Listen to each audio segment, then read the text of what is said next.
Mexicano cada día le va a ser más difícil escapar, no caer o no dejarse atrapar en la crisis política venezolana. Hoy el vicepresidente de Estados Unidos, Mike Pence, le pidió directamente al gobierno mexicano que reconozca a Juan Guaidó. De eso vamos a hablar hoy en Opiniones Encontradas. Gracias por estar con nosotros en este programa en el que todas las ideas se pueden cuestionar siempre que se debatan.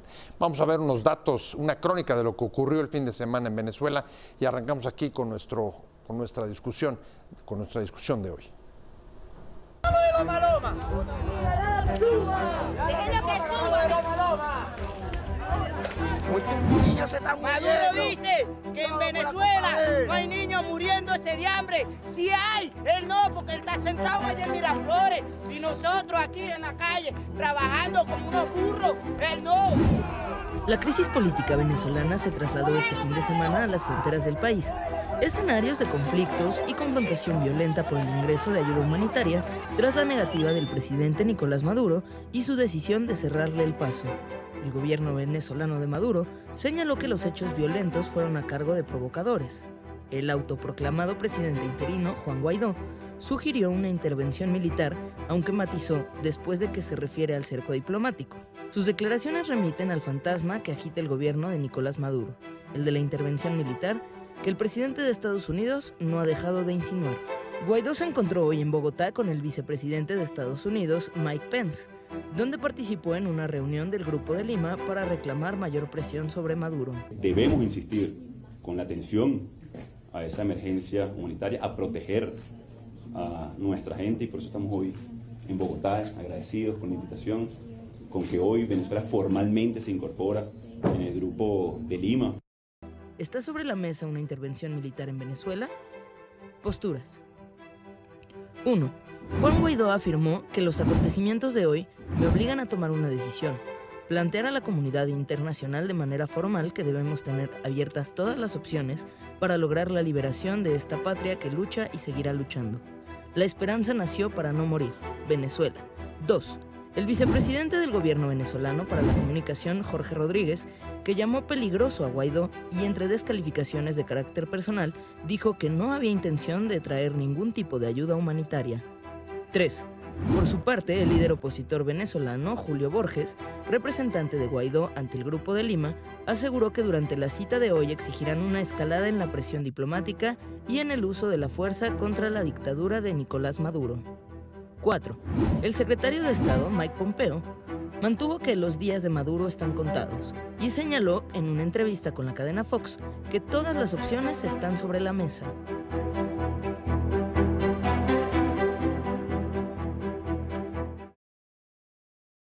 ¿Sí? Arrancamos con Opiniones Encontradas. Muchas gracias por estar con nosotros. Un fin de semana muy tenso en la frontera de Venezuela con Colombia. A propósito de la negativa del gobierno de Maduro de dejar entrar la ayuda humanitaria, y hoy una reunión muy fuerte del Grupo de Río en el que el vicepresidente de Estados Unidos dice que hay que estrechar el cerco diplomático sobre Venezuela y piden a México que reconozca a Juan Guaidó. Muchas gracias por estar con nosotros, como siempre, mi estimado José Antonio Hernández del CIALC de la UNAM. Un placer. Un gusto estar nuevamente aquí contigo. Un placer tenerte, y también Stephanie Llenaro. Muchas gracias, Stephanie. Gracias a Comex ti. y el TEC. Correcto. Las dos cachuchas. Mariana, como todos los lunes. Como todos los lunes, un gustazo estar aquí en este programa y con estos colegas. Un placer. Voy a arrancar contigo, si te parece, y me gustaría ir, directo al asunto. ¿Crees que en serio la intervención está en la mesa? Es una de las cuestiones que hoy Mike Pence dijo que no se desechaba. ¿En serio crees que la intervención militar a Venezuela esté en la mesa? Pues la historia nos dice que así es, que Estados Unidos no tendría ningún reparo en intervenir militarmente en un país de América Latina. Ya lo ha hecho.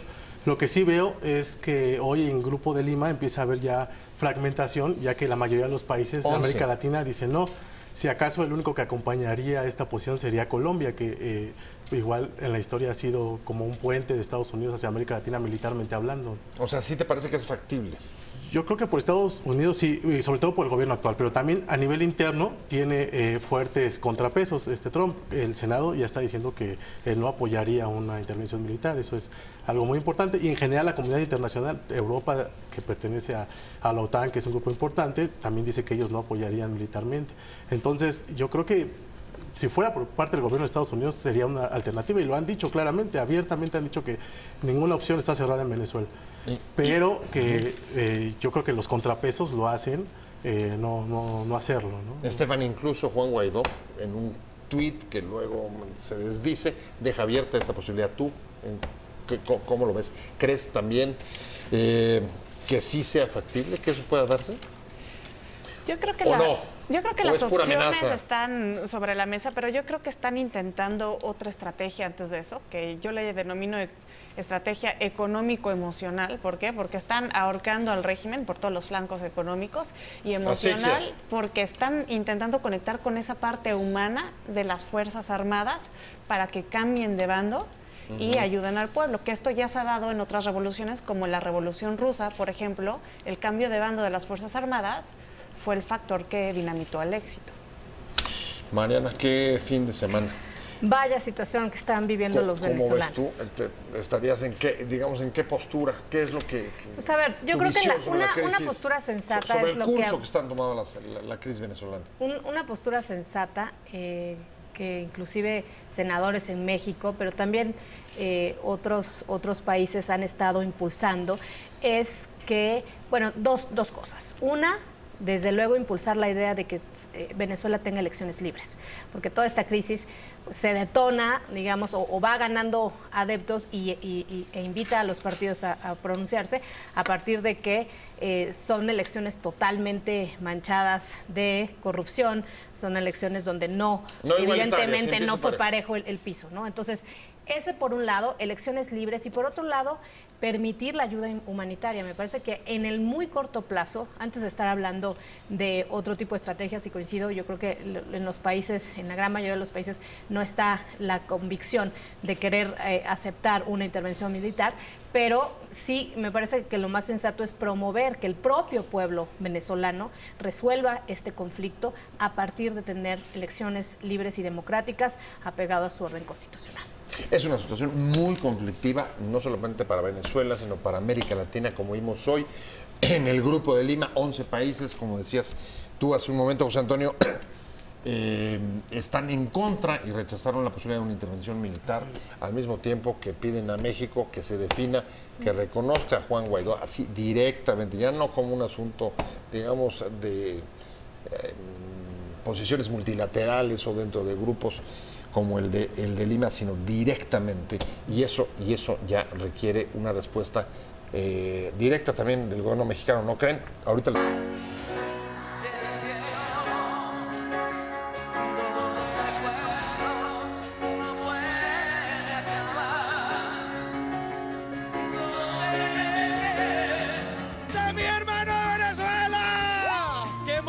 tan importante que estamos viviendo aquí en Cúcuta.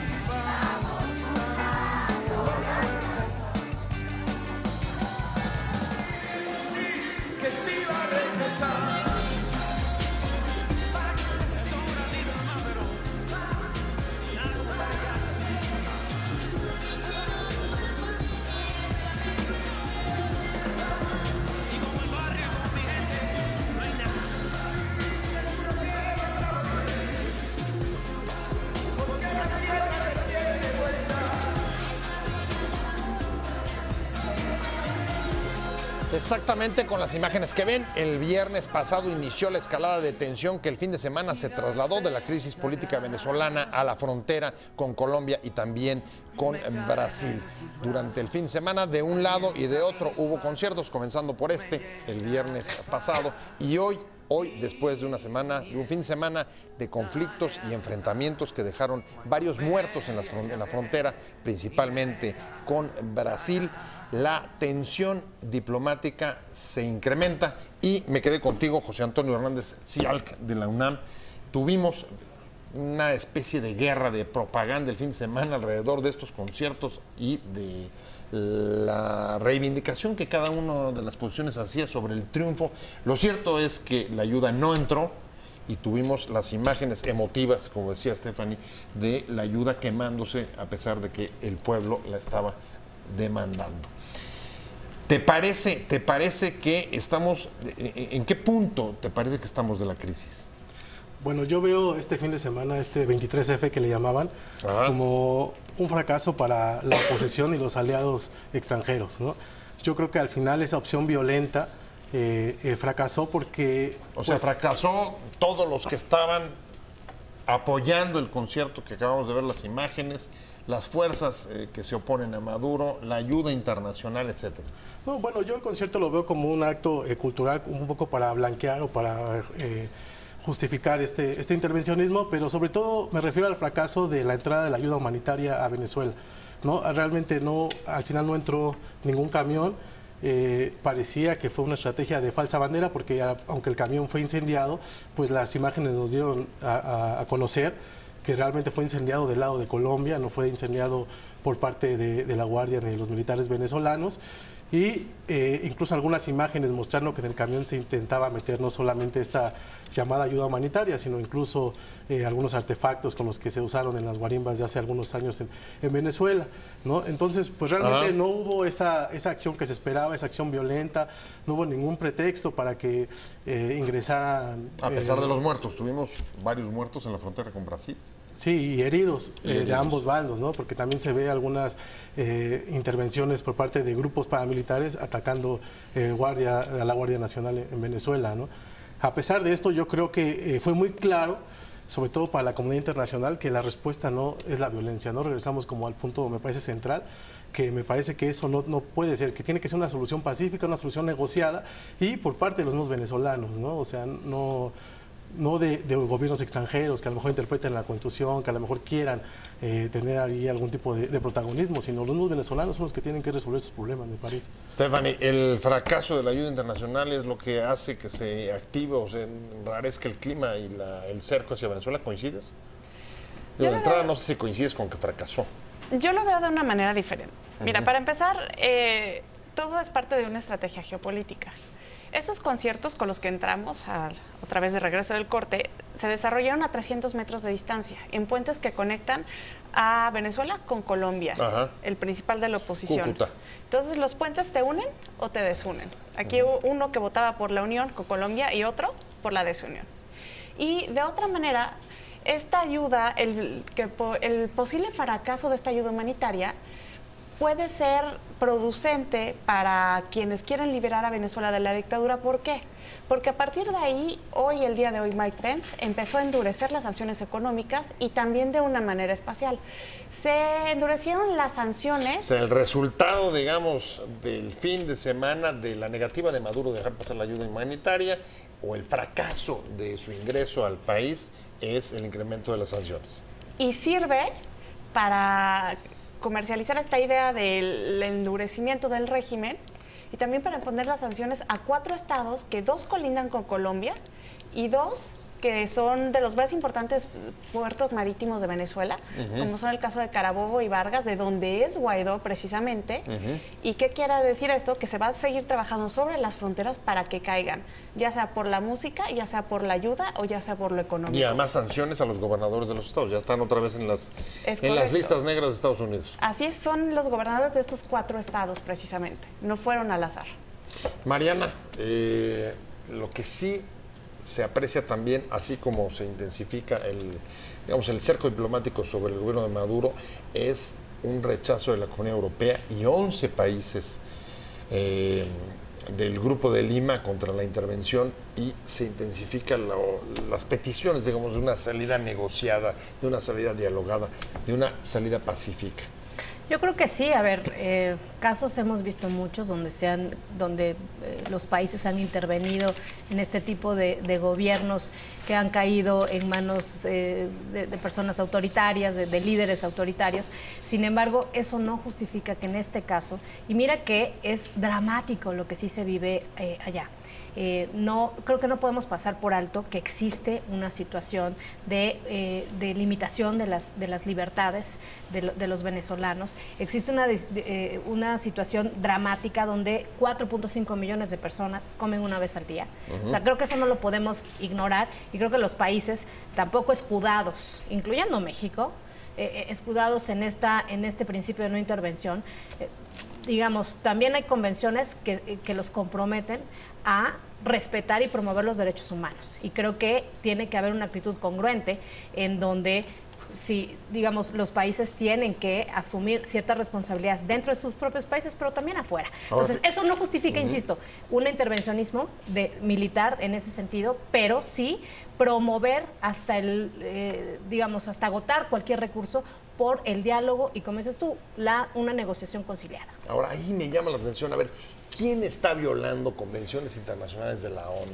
Porque por un lado, el gobierno de Maduro dicen, oigan, forzar la entrada de ayuda a mi país es violar las convenciones de la ONU. Y por otro lado, la comunidad internacional dice, quemar ayuda humanitaria es contrario al Estatutos de Ginebra sobre conflictos. ¿Quién está violando? Bueno, yo, en primer lugar, lo que considero es de que el gobierno de Venezuela no es el que quema la ayuda humanitaria, ¿no? Son grupos paramilitares contratados en Colombia, de venezolanos y de propios colombianos, o sea, que todo lanzan está armado. bombas molotov. Tú dices, todo es un asunto orquestado y armado por, digamos, los propios aliados. Bueno, es una estrategia de falsa bandera, como lo comentaba, que también, otra vez, si nos vamos a la visión histórica, nos damos cuenta que Estados Unidos la ha utilizado en diversas guerras que ha hecho con intervencionismo militar, ¿no? Tenemos el ejemplo con España, por ejemplo, cuando queman el Maine, que le echan la culpa a los españoles para apoderarse de Cuba, ¿no? Tenemos el ejemplo de los filibusteros en Nicaragua, por ejemplo. Entonces, no sería algo nuevo que Estados Unidos haga este tipo de cosas, ¿no?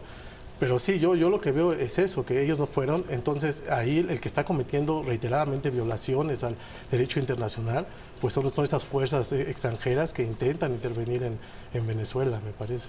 Stephanie, tú compartes el punto de vista, es una cosa, digamos, articulada y montada por parte de la comunidad internacional. ¿Quién está violando las convenciones o las regulaciones internacionales, o nadie? Yo creo que es un aspecto yo defiendo el punto de vista de que los venezolanos necesitan esa ayuda humanitaria. Se están muriendo, hay un éxodo masivo por la falta de oportunidades, pero también en materia de derecho internacional hay el principio de soberanía. Nadie puede, por voluntad ajena al gobernante, traspasar una frontera, así como así sería terrible defender ese precedente para todos los países. Entonces yo sí creo que debe de haber una estrategia más inteligente para hacer llegar la ayuda humanitaria de otra manera. ¿Cómo ves, Mariana? Soberanía versus ayuda humanitaria. Bueno, lo cierto es que este caso se está complicando cada vez más. Estoy leyendo ahorita un tuit de José Miguel Vivanco, de Human Rights Watch, donde está exigiendo al gobierno de Maduro que libere a Jorge Ramos y al equipo de Univisión, porque los tiene presos en Caracas. Al parecer, esta es una información que está circulando, digamos, de una cuenta oficial de José Miguel Vivanco. Entonces, sí creo que este asunto está escalando, ¿sí? El caso Venezuela, verdaderamente hay puntos de vista muy encontrados, donde hay distintas interpretaciones del tema, pero aquí lo importante, en mi opinión, como abogada, es salvar las vidas y proteger a las personas. Por encima, digamos, en una situación extraordinaria como esta, por encima de cualquier otra interpretación. Entonces, no se trata de que por eso vamos a autorizar una intervención militar, pero sí se trata de buscar al máximo lograr apoyar y asistir, por lo pronto, a las personas para que les llegue esa ayuda. O sea, es un hecho que millones de venezolanos no tienen hoy que comer, ¿sí? Entonces, creo que eso sí llama... O sea, la crisis humanitaria está justificada, no es propaganda. Me parece que no. A ver, las cifras ahí están. Yo no creo que organismos internacionales mundiales estén mintiendo sobre las cifras que hay del número de personas. Por ejemplo, decía yo hace un rato, bueno, lo comentábamos fuera de cámara, millones de venezolanos hoy han perdido en el último año 11 kilos, ¿no? O sea, sí existe una grave afectación a la población civil, ¿sí?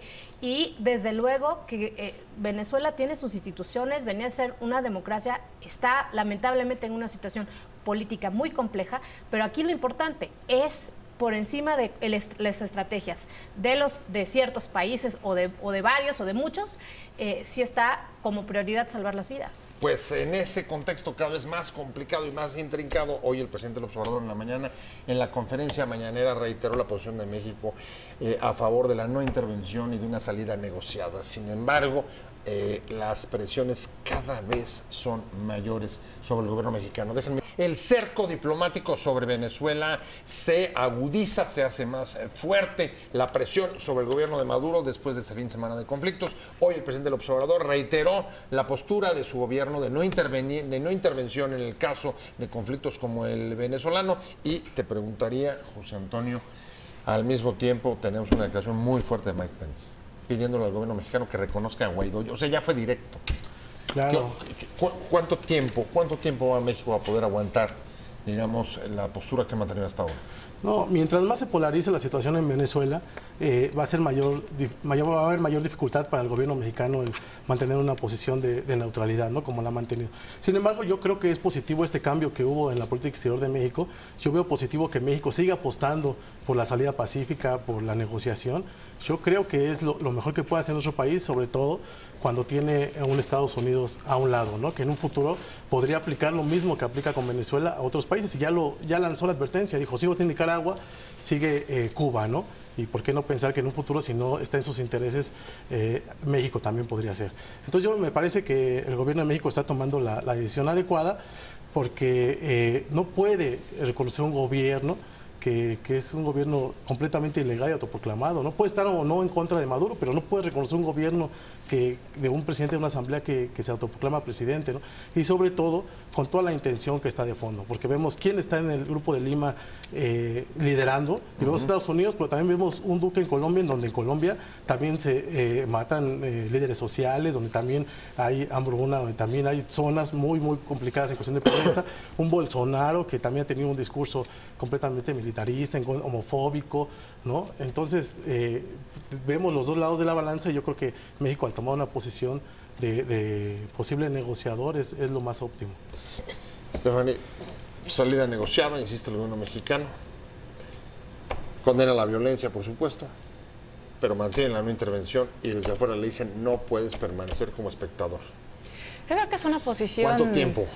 Es una posición muy difícil para nuestro gobierno, Pepe, porque recordemos que el TEMEC no se ha ratificado por el Congreso de Estados Unidos. Entonces esa puede ser una carta muy fuerte que Estados Unidos puede jugar para alinear la postura con la suya.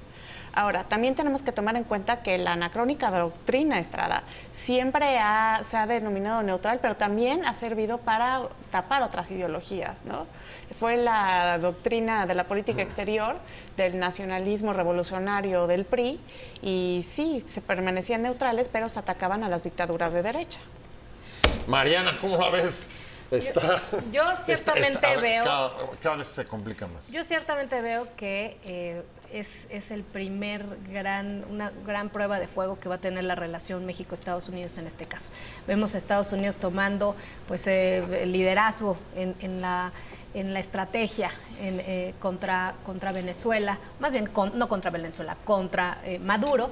Ya lo llamó usurpador el propio Mike Pence, y el hecho de que haya lanzado este señalamiento o esta petición, vamos a decirlo así, al presidente López Obrador, al presidente de México, me parece que sí, no está fácil la situación del gobierno de México, porque definitivamente tendrá que optar por definirse de manera más clara. Y como dice aquí mi colega, Stephanie, bueno, pues realmente hay cosas en el tablero donde ambos países tienen que valorar y tienen sus propias fichas, ¿no? Entonces creo que este va a ser un caso, un reto verdaderamente en la relación bilateral, que venía, a pesar de algunas declaraciones del presidente Trump, venía, digamos, en un tono bastante terso, sí, sobrellevándose. No los habían contrapunteado ningún tema en particular hasta ahorita.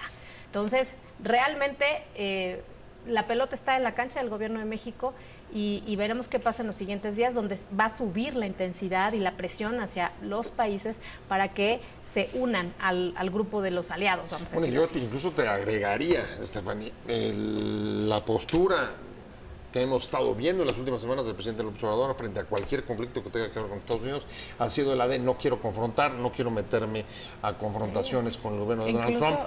¿Tú coincides? Esta es la prueba mayor que se le presenta al gobierno mexicano y en particular a López Obrador frente a Estados Unidos.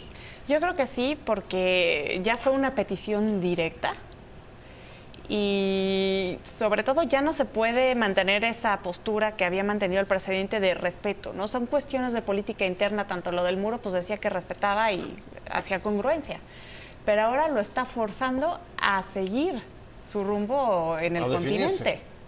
Entonces veremos qué decide hacer nuestro presidente. ¿Cómo ves, José Antonio? ¿Es el momento más difícil hasta ahora de la relación? ¿Crees que esto dé lugar a ello? Tal vez el primer momento difícil, ¿no? Yo creo que vienen momentos también complicados y sobre todo también un poco vislumbrando la relación de México con los países de América Latina, ya que en este momento está en contracorriente de la gran mayoría.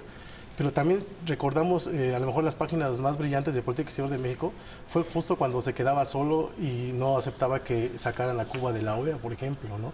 Yo veo muchos paralelismos con lo que pasó con Cuba y que también eso ganó fuerza para nivelar un poco esa política hacia Estados Unidos. La relación con Cuba siempre funcionó. Entonces, pensando en que puede haber algún tipo de similitud, puede que con Venezuela, si bien es cierto está a contracorriente de los países latinoamericanos, pero que tenga cierto... Ese es un punto que me parece muy interesante, voy con las dos, y es, si están de acuerdo, el interés que pueda tener México que se mantenga, que no sea, no solo que no haya una intervención militar, sino que la salida, en todo caso, de la crisis no implique un derrumbe, digamos, violento del gobierno de Maduro porque es una pieza que puede convenir a otro gobierno de izquierda como el que tenemos en este país hoy frente a los márgenes de negociación que necesite con Estados Unidos. ¿Creen? Porque así es como lo traté de entender lo que decía José Antonio. Sí. ¿Lo creen? Yo lo veo de dos maneras. La primera es que idealmente no se debería de tener una salida violenta ni militar. ¿Por qué? Porque eso erosionaría la credibilidad del gobierno de Guaidó a largo plazo y podría ser un derrumbe democrático, porque podría interpretarse que es un gobierno títere de Estados Unidos. No, o sea, espurio, impuesto desde afuera. Claro. Y la otra es que hay que ver las cosas en materia geopolítica. Lo que pasa en Venezuela hace eco en toda la región. Venezuela ya se volvió un problema interno para la mayoría de las democracias y también, por ejemplo, para Cuba. Cuba quedaría totalmente aislada para Venezuela e incluso el domingo, el 24, hubo un referéndum de la Constitución cubana. Así es, la primera después de la caída del muro de Berlín. Exacto. Y fue muy importante porque ahí dentro de las modificaciones se establece que Cuba jamás regresará al capitalismo y se tomó el ejemplo de Venezuela para apoyar esta causa al decir nosotros también podríamos estar ante una amenaza imperialista. Entonces, lo que pasa en Venezuela sirve de ejemplo para la comunidad internacional y es probable que esto pueda ocasionar un efecto dominó en la región. Si cae Venezuela, Cuba se aísla, es probable que caiga Ortega, Bolivia, pues Evo quedaría aislado y cambiaría el mapa regional. ¿Cómo lo ves, Mariana? ¿Coincides? Estamos aquí no solamente frente a un problema interno de Venezuela, sino un reequilibrio de fuerzas en la región. No, desde luego que, digamos, habrá un antes y un después de este episodio en Venezuela, que no sabemos ni cuánto va a durar ni en qué va a terminar, ¿no? Ojalá verdaderamente no termine en una intervención militar. Coincido en que, digamos, además de esta deslegitimación que tendría el gobierno de Guaidó esto estamos seguros que evidentemente los principales afectados van a volver a ser o van a seguir siendo los venezolanos, ¿sí? Entonces esta opción no es deseable, pero desde luego que esta crisis afecta a toda la región. ¿Sí?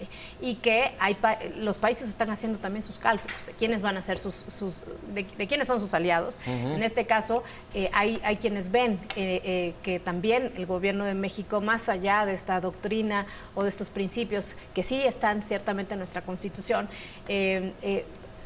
realmente, digamos, qué tipo de estrategia o de concepción están haciendo respecto a los retos que enfrentan otros países similares a Venezuela, ¿no? Con los retos similares a Venezuela. Entonces, yo creo que, desde luego, está afectando ya la región. México no va a quedar aislado de esta crisis y lo que responda México en los siguientes días y la posición que tome va a servir como precedente. También muchos países están esperando cuál va a ser la digamos, posición definitiva de México. De eso eso va a impactar en toda la región. ¿Cómo se modificará la geopolítica regional en caso de que el gobierno de Maduro no llegara a aguantar la presión, la fuertísima presión que está teniendo? Por ejemplo, hoy otra de las medidas que anuncia Estados Unidos es asfixiar económicamente, o pide incluso a sus aliados norteamericanos asfixiar los bienes de la empresa petrolera venezolana. Pues sí, Mariana Benítez, el portal de Excelsior está anunciando que después de un enojo por preguntas que no le gustaron, Nicolás Maduro tiene retenidos por lo pronto a un grupo de periodistas, entre los que parece que se encuentra Jorge Ramos, el de periodista de Univisión. Regreso contigo, José Antonio, después de este pequeño dato que pone un grado más a la ya de por sí difícil situación en Venezuela. Te pregunto, ¿qué escenarios ves para el gobierno mexicano en caso de que la situación en efecto se deteriore y el presidente Maduro no logre mantener el control del poder? Bueno, sí, es bien cierto que el escenario regional ha cambiado drásticamente en estos últimos años, ¿no? Vemos una llegada de gobiernos conservadores muy claramente. Sin embargo, se mantienen algunos países, como ya platicamos, Bolivia, Cuba, Venezuela, el mismo Ecuador, ¿no? Ahora México. Pero también un poco las perspectivas son de cambio constante. Por ejemplo, en Argentina, Macri tiene niveles de popularidad muy bajos. Lo más seguro es que la próxima elección presidencial gane otra vez el partido de los Kirchner, ¿no? Por ejemplo, en Bolivia pues se prevé una reelección de Evo Morales. En Uruguay pues está gobernando la socialdemocracia, ¿no?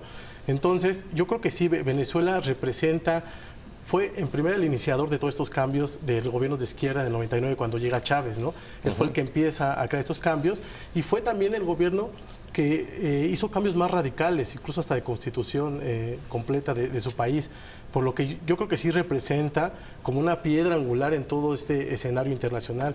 Si en este momento Estados Unidos tiene éxito con su libreto en Venezuela, yo creo que sin duda se iría primero en contra de Nicaragua, ¿no? Que es otro eslabón que es débil, pero que representa geopolíticamente mucho en Centroamérica, ¿no? Sobre todo por estas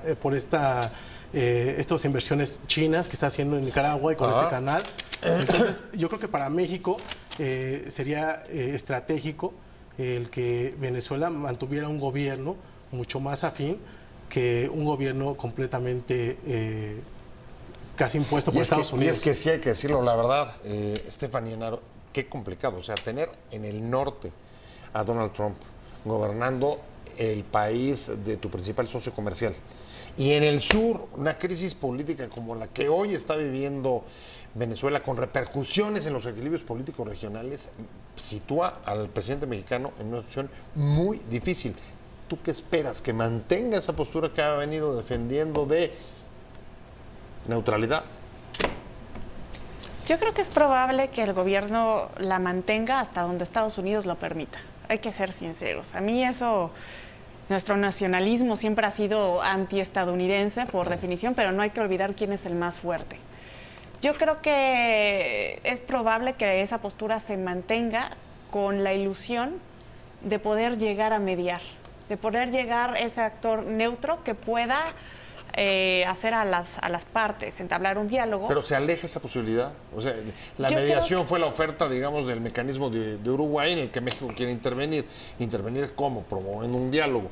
¿Es cada vez más difícil eso o no? Yo creo que sí es cada vez más difícil porque ya se ha probado que Maduro es un hombre que no tiene palabra y que los diálogos con él no sirven. Inclusive la semana pasada el Papa Francisco envió una carta donde le decía que casi no se refería a él como presidente, se refería como excelentísimo señor. Para mí eso significa que le retira el apoyo, pero diciendo usted no tiene palabra, ya se dialogó con usted varias veces en el 2016 y nada funcionó. Entonces yo sí creo que los diálogos no funcionan con él, creo que Estados Unidos puede presionar más, pero también a Estados Unidos le conviene tener a México en una posición neutral, porque si todo lo demás falla, ahí puede impulsar a nuestro país. Qué complicado, Mariana. Mediación, ¿tú crees en esta cada vez mayor polarización hay lugar para la mediación que pretende México?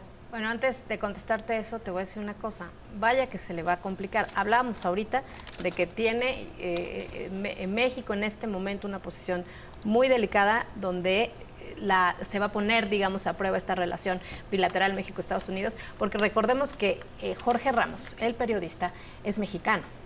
Entonces tendría que estar ahorita el gobierno mexicano exigiendo la liberación de un mexicano detenido ilegal o arbitrariamente en Venezuela. Ahí está el punto final de este programa. Yo ya me tengo que ir, Mariana, muchas gracias por recordarnos. Tenía que decirlo. José Antonio Hernández, muchas gracias. CIALC, UNAM, muchas gracias. Stephanie Enaro, Comexi Tech, muchas gracias. Mariana Benítez, como todos los lunes, gracias a usted, que le vaya muy bien.